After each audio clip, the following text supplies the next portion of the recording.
Olá pessoal, sejam muito bem-vindos novamente ao meu canal. Hoje a gente está com a pauta Expresso com Conteúdo e não tem ninguém menos aqui do que meu amigo Tom Proencio. Tom, ele é administrador, especialista em economia financeira, articulador de políticas públicas, coordenador regional do Partido Novo. Tom, muito obrigado por aceitar esse convite. Que isso, é um prazer poder estar aqui com você, com toda a sua audiência aí, todas as pessoas que participam desse canal. Acho que vai ser um momento bem bacana aqui para a gente discutir um tema que é tão importante na sociedade, que é a educação e os princípios, valores morais, enfim. Aqui no meu canal a gente busca falar sobre desenvolvimento pessoal, desenvolvimento profissional, compliance e o porquê que demorou tanto também para o compliance entrar em pauta, antes de entrar outros assuntos como autoconsciência, propósito, coerência, coragem. Justamente porque não adianta a gente falar sobre compliance se a gente não fala sobre uma sociedade mais ética, uma sociedade com educação.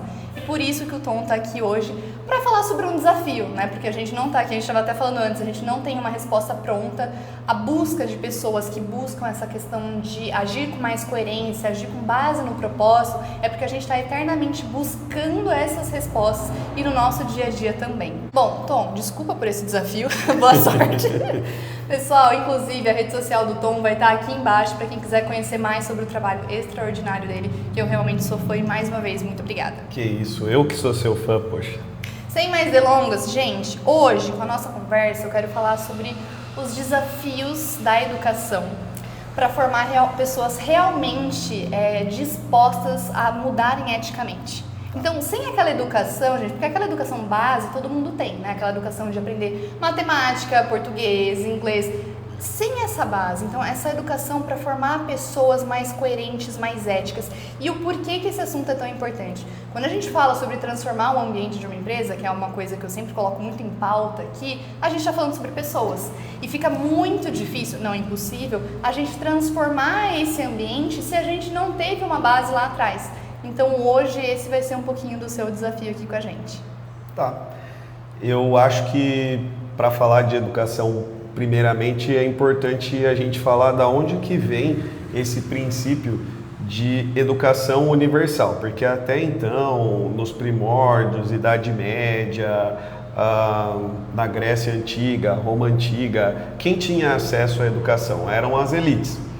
A partir da Reforma Protestante, quando você tem ali Martim Lutero, que tenta passar para que as pessoas tenham acesso à leitura da Bíblia e tal, ele é um dos precursores a falar da importância de uma educação universal, não somente para as elites, mas para todos, para que obviamente eles tivessem acesso à leitura bíblica, que bem dizer é o que guiou as sociedades ocidentais, né, a respeito das questões morais e cívicas.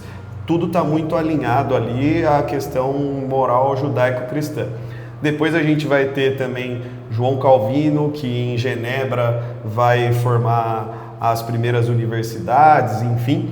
Então acho que é importante a gente entender de onde vem esse conceito e por que aparentemente a gente tem a sensação de que nós afastamos a educação das questões morais e cívicas. Lá atrás... Isso. Porque quando a gente olha exatamente o que você está abordando, não era assim. Tinha muito mais essas questões éticas e morais, porque eles acreditavam que formavam a base do ser humano e formam, né? Do que hoje, que simplesmente a base está sendo formada de uma forma muito distinta e por isso que a sociedade está o caos que está. O próprio Lutero, ele vai citar em alguns momentos que você vai medir a prosperidade de um povo pela educação dos seus filhos, né? Então, nitidamente a gente vê que aparentemente, ou assim, claramente, não vou nem falar aparentemente não, vou deixar o politiquês um pouco de lado, claramente nós nos afastamos de princípios e valores que nortearam, que guiaram a sociedade até a evolução. Eu vejo que nos últimos tempos parece que a gente se preocupou mais com revolução do que com evolução. E isso é um problema porque a gente começa a destruir bases sólidas da sociedade por, às vezes, achismos que as pessoas encontram de maneira, às vezes, nem baseadas em dados e em evidências. São experiências pessoais que as pessoas depois colocam, às vezes, como algo que tem que ser tratado de maneira coletiva. E é aí que entra a política nesse sentido, né?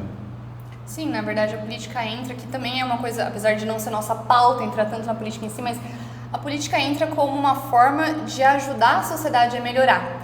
Só que o que acontece atualmente é que não é bem assim que está sendo feito também. Acho que vai muito na mesma linha das escolas. Eu penso que quando as escolas tinham essa questão dos valores morais e éticos muito mais forte, hoje a escola está muito mais informativa. Porque, por exemplo, nesses vídeos o que a gente busca levar, a gente traz informações, mas a fim de fazer com que vocês reflitam.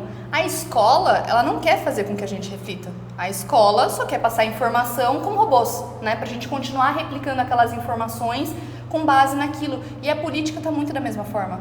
A política, não colocando isso para todo mundo, né? Não generalizando, mas grande parte da política está muito naquela questão de a informação é essa, só usem isso, não pensem.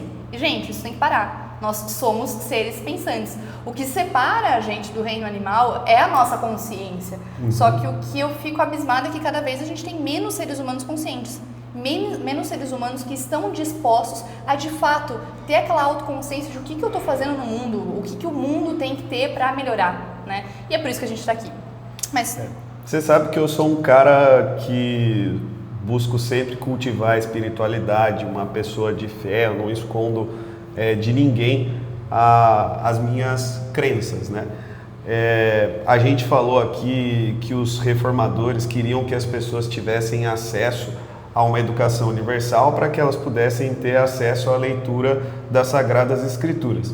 A própria Bíblia vai dizer lá em Provérbios que o temor a Deus é um princípio da sabedoria. Eu não posso deixar de dizer aqui que eu acredito que esse esfriamento da sociedade em cultivar a espiritualidade, em desenvolver a sua fé, não num sentido de religião, mas desenvolver a sua fé mesmo, interno, faz com que a gente se afaste de valores éticos e morais. Porque assim, o que é que faz você não passar o outro para trás numa determinada situação? Ou se colocar acima de tudo e todos de maneira até egoísta na sociedade. O que é que faz isso? É quando você esquece que algo maior está sobre nós e que existe um conjunto de regras e valores que a gente precisa seguir para viver de maneira harmoniosa. E aí eu vejo que quando a pessoa perde a noção do limite das coisas, e aí é onde tem essa forte relação com a educação pública nesse sentido. E aí eu até falei aqui antes um pouquinho da nossa conversa de um educador brasileiro que infelizmente foi esquecido ao longo do tempo, e é engraçado porque a militância esquece às vezes dessas pessoas. A gente tem tantos estereótipos, tantos rótulos, tanta tentativa de lacração com esse negócio de minoria, mas essa pessoa, o professor Ernesto Carneiro, era negro, médico e baiano, do Nordeste, né? Reunia ali quase todas as questões minoritárias, e parece que as pessoas esqueceram dessa pessoa, que foi ninguém mais, ninguém menos do que quem educou, quem ajudou a alfabetizar Rui Barbosa, que foi uma das maiores mentes pensantes do nosso país. E um dos princípios básicos que ele fala na metodologia dele de educação pública é a importância de trabalhar a questão moral e cívica. Não fazer só um indivíduo capaz de saber ler e escrever, mas um indivíduo pensante, que a partir dos valores filosóficos e morais que ele recebeu, ele tenha condições de transformar a sociedade, de melhorar o mundo, de viver melhor, de saber viver em harmonia com os outros. E infelizmente eu vejo que isso foi esquecido. A gente se preocupa com temas às vezes que estão distantes da realidade da vida em si, distantes do ser humano. E, puxa vida, a gente tem pessoas aí às vezes gabaritadas com inúmeras formações acadêmicas, mas poxa, é uma pessoa que não sabe viver em sociedade, não sabe viver dentro do ambiente corporativo, não consegue ser uma boa liderança. Exatamente. E é isso que impacta a gente, porque quando a gente está falando, de tudo que a gente está falando aqui, isso impacta a vida de pessoas. E isso é o mais importante, isso também me deixa um pouco pé da vida, o quanto essa falta de reflexão, essa falta da gente voltar para a base, porque o que a gente está falando aqui não é nenhum bicho de 7 cabeças, é a base. Eu acredito que isso vá para a primeira pergunta, apesar da gente já ter falado bastante, mas vai para a primeira pergunta, que eu considero a escola como o nosso primeiro ponto para a gente ter uma escola de integridade. Por quê? Fala-se muito, né, sobre família sempre da nossa base, e eu concordo com isso, eu acho que é verdade. Eu acredito que o que você está falando até, que vai um pouquinho mais para o senso de autorresponsabilidade, vai para a minha terceira pergunta. Mas nessa primeira quando a gente fala sobre a primeira escola de integridade que a gente tem na vida, a gente tem que pensar que é a escola que a gente passa, seja particular ou pública. E aí o que eu queria saber de você é o que você vê de política pública que atrapalha ou que ajuda nessa questão da formação ética do cidadão? Olha, primeira coisa é que existe uma confusão constante aqui, ou do Estado se ausentar da questão da educação moral, ou do Estado achar que está acima da família em relação à educação moral. É verdade, moral. Os dois extremos. Os dois extremos. E não é isso, é uma coisa complementa a outra. As famílias, elas são família, é uma instituição como qualquer outra dentro da sociedade, no que a gente entende do Estado Democrático de Direito, que está acima de algumas coisas. São instituições que nós não devemos invadir a competência uma da outra. Então, esse acho que é um primeiro ponto. Então, educação vem sim de casa. Mas a escola, ela precisa ser um complemento daquilo que vem de casa. Ou, às vezes, até uma redenção daquilo que vem de casa. A gente precisa também entender que nós vivemos em uma sociedade hoje que, infelizmente, tem pessoas que não têm uma base familiar decente, não têm acesso a valores morais e cívicos decentes. E, obviamente, essa criança que foi para a escola, ela vai precisar beber disso, ela vai precisar ter acesso a isso para que ela possa ser um ser humano que saiba viver em sociedade. Perfeito. E ainda, eu tô louca para ir para a terceira pergunta, mas vamos para a segunda. Até você tá tipo, meu Deus, qual que é a terceira pergunta? O nosso título fala em segredo. Por que segredos? Porque é o ponto cego da educação. Qual que é o maior desafio de gestão para que as políticas educacionais foquem em caráter e autorresponsabilidade em vez de apenas conteúdo? Porque, quando a gente foca em apenas conteúdo, incorre exatamente no que a gente estava falando até aqui, o problema da gente não ter profissionais éticos. Ter profissionais só preocupados com o título do cargo e não com a responsabilidade que aquele cargo tem. Consequentemente, falta responsabilidade perante os seus arredores. Olha, esse assunto é um assunto que abre leque para várias coisas, mas vou tentar focar em alguns. Acho que a primeira coisa que a gente vê acontecer hoje com a educação pública brasileira é que muitas pessoas às vezes acabam prestando um concurso para ter estabilidade e não porque de fato aquilo é a vocação que essa pessoa tem. Esse é um ponto negativo, não diria que o principal e o primeiro, mas é um ponto negativo. O segundo ponto é que a gente precisa, falando de política pública, a gente precisa fazer uma reflexão a respeito daquilo que um pedagogo, na sua formação acadêmica, recebe como conteúdo. Se a gente analisar o que tem dado certo em países mais desenvolvidos, a gente vê que a grade curricular do curso de pedagogia está muito distante daquilo que é a realidade do curso de pedagogia brasileiro. E o terceiro ponto, e talvez o mais importante, e isso envolve diretamente a política, é o exemplo que vem de cima do gestor.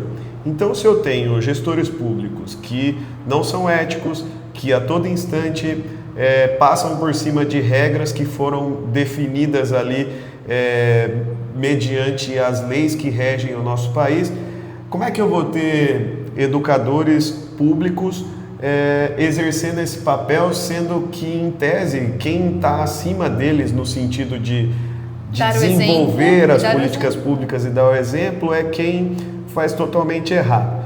Não estou dizendo que nós devemos fazer a mesma coisa do que a Grécia Antiga fazia, mas é importante mostrar que naquela época existia o que a gente chama de aristocracia. Quem governava eram os melhores.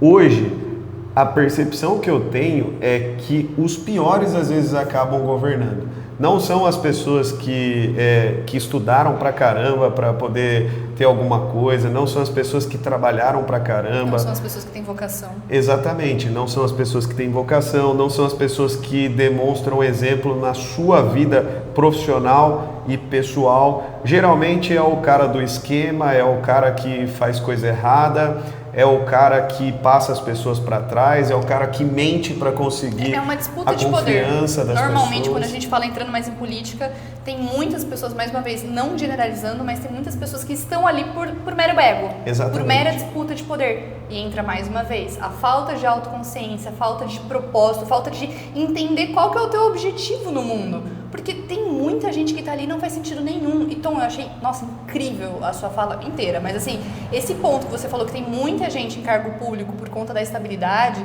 gente, o que eu escuto disso, e eu, inclusive no meu vídeo não sei se foi sobre propósito, eu falei isso, que tem gente que tá ali querendo um trabalho, mas é você que tá querendo um trabalho? É a sua família? Ou por que você tá querendo um trabalho? Porque essas pessoas, por vezes, não por maldade, mas tá atrapalhando a sociedade justamente porque tá indo naquele fluxo, nem sabe por que tá ali. E uma pessoa que não tem essa vocação para querer se desenvolver nesse aspecto, não vai, gente. Então, é o que você falou, abre leque para muitas coisas, né? Quando a gente fala sobre o sistema educacional, acredito que também tem que mudar do zero, eu acho. Eu acho que tem que voltar até essa questão de ter temas como moral, ter temas como ética mais a fundo, sabe? Sem aquela questão de só cumprir o protocolo. E a sua fala me remete já, inclusive, à terceira pergunta, justamente por conta dessa pontuação, que as empresas sofrem hoje por conta de falta de princípios, né? Então, quando a gente sempre fala, né, esses problemas de gestão de pessoas, problemas reputacionais que a empresa tem, é por conta das próprias pessoas e normalmente da liderança que está dentro da empresa que acontece isso. Então, não adianta só ficar naqueles treinamentos de soft skill, mas isso vai ser para um outro vídeo, que eu tenho um pouco de problema com essa questão de treinamento de soft skill, porque a gente primeiro tem que pensar no caráter dessa pessoa, na vocação dessa pessoa, para depois treinar essas habilidades interpessoais. Mas, enfim, então esse problema que a empresa sofre, né, de falta de princípio por parte dos gestores, não só dos gestores, mas também das próprias pessoas ali do operacional, né, todo esse problema, ele começa na gestão pública ou na nossa autorresponsabilidade? É um pouco dos dois, assim. Eu vejo que o grande desafio de todo empresário hoje, quando eu converso com vários, né, a respeito do tema, gestores de RH, é fazer gestão de pessoas. É o que mais tem dificultado a vida das pessoas, né? Os investidores ficam preocupados, eles não conseguem entender por que tem tanta gente formada, mas tanta gente sem estímulo, sem vontade de trabalhar, de fazer parte daquela corporação, de crescer, justamente porque não tem vocação. A nossa geração já é conhecida como a geração nem, a geração que nem estuda e nem trabalha. E isso, na minha visão, tem total relação com o que foi feito com a educação nos últimos anos no nosso país. Eu peguei no comecinho ainda, um pouquinho, das aulas de educação moral e cívica, cidadania e civismo, enfim. Hoje isso já não é mais presente em todas as escolas do nosso país. Ou é algo que é tratado como supérfluo, sabe? Passa adiante e não se trabalha isso adequadamente. Eu acredito que, assim, nunca nenhuma grande mudança na sociedade aconteceu por causa de um movimento de muitas pessoas. Muito pelo contrário, sempre foram indivíduos que ousaram questionar alguma coisa do sistema que não estava correto, mediante aos princípios e valores morais da sociedade. Esse pequeno grupo de indivíduos começou a promover e a falar dessa mensagem até que a grande massa adotou aquilo como algo presente na sociedade. Então, eu não acredito que vem do público para o privado. Eu acredito que a partir do momento em que as pessoas se autorresponsabilizam pelas coisas e pelos problemas que a gente tem na sociedade, é que a gente vai melhorar tudo num contexto geral. Desde a administração pública, no sentido de fazer chegar as benfeitorias para todos, fazer chegar a equidade social para quem não teve as mesmas chances, de repente, que alguém que está numa condição melhor, privilegiada e tal. Só vai mudar isso quando cada indivíduo entender qual é o seu papel na sociedade. Eu não vejo outra maneira disso mudar. Eu não sou coletivista, eu acredito no papel do indivíduo na sociedade. Acreditamos. Então, se o indivíduo não fizer a sua parte, você pode tentar ter qualquer ideia coletivista que ela nunca vai funcionar. Vai ser algo destinado de cima para baixo, que às vezes não vai fazer sentido, não vai encontrar sentido nenhum e, poxa, não vai funcionar assim. Eu não acredito que essa é a maneira pela qual a sociedade se desenvolve. É a sociedade que coloca um grupo de pessoas ou um coletivismo acima do indivíduo tá fadado a dar errado, assim, na minha visão. Até porque o jogar a responsabilidade, né? E eu também não acredito nessa questão do jogar a responsabilidade. Eu penso que tem que ser a sociedade em si, o indivíduo em si, a empresa em si. É todo mundo fazendo o seu papel, porque todo mundo, neste mundo, tem um papel a se fazer. E o que a gente vê hoje, pensando em política ou não, pensando em empresa ou não, são sempre jogando a responsabilidade um pro lado do outro. Então eu não acredito nessa questão de a culpa tá nas empresas, a culpa tá dos dois lados, né? Então a gente precisa ter mais essa autorresponsabilidade para a gente estar disposto a ter uma sociedade mais habitável, gente, uma sociedade com pessoas mais desenvolvidas, com pessoas que questionam, né? Agora, pra gente finalizar, então, a gente falou bastante, pra variar. Mas, pessoal, pra gente finalizar, mais uma vez, não se esqueçam de se inscrever no canal, ativem o sininho, porque todas as terças-feiras a gente tem conteúdo aqui. Então, qual que é a mensagem final que você quer deixar pro pessoal? Olha, eu vou deixar uma frase para vocês refletirem do filósofo irlandês C.S. Lewis, que escreveu Crônicas de Nárnia. E ele diz assim, ó: educação sem valores, por mais eficiente que seja, apenas torna o homem um demônio mais inteligente.